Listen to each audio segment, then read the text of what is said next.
suis rendu compte que le cinéma africain était quasiment inexistant. Pourquoi? Parce qu'il n'y avait pas assez de films africains dans beaucoup de festivals. Les professionnels de l'industrie du cinéma, on s'est dit, voilà, on crée cette association qui nous permettra non seulement de promouvoir, mais aussi de former. Maintenant, à côté, la promotion, d'où l'idée de créer le festival qui a vu le jour depuis 2019 et qui déjà les 3 premières années a réuni plus de 36 000 personnes. Et là, depuis début l'année dernière, on travaille sur la 4e édition qui aura lieu du 30 septembre au 8 octobre sur les Champs-Élysées. L'année dernière, on avait eu 17 prix au total décernés aux lauréats. Maintenant, pour cette année, 2022, nous avons reçu, après l'appel à films, 1085 films.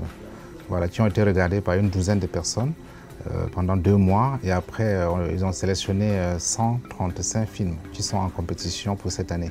Après chaque projection, on pourra déguster les plats du pays d'origine du réalisateur.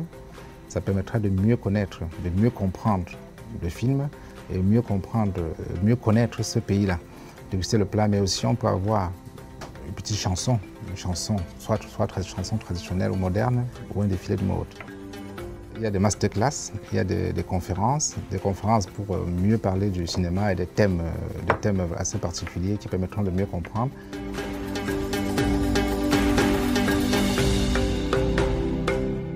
Pour cette année, la nouveauté, c'est que le festival sera non seulement sur les Champs-Élysées, le village du festival sera sur les Champs-Élysées, mais on va se déporter aussi dans la région en partenariat avec certaines mairies d'Île-de-France pour ramener le cinéma auprès des gens de la région, des habitants de la région. La grande nouveauté, la très grande nouveauté cette année, c'est ce prix BFM Paris Île-de-France, voilà, qui sera le prix BFM Île-de-France sur la diversité et l'inclusion.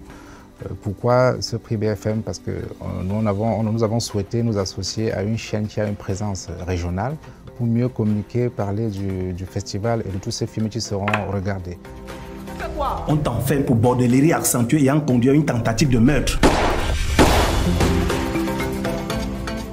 Le parrain cette année, c'est Jimmy Jean-Louis.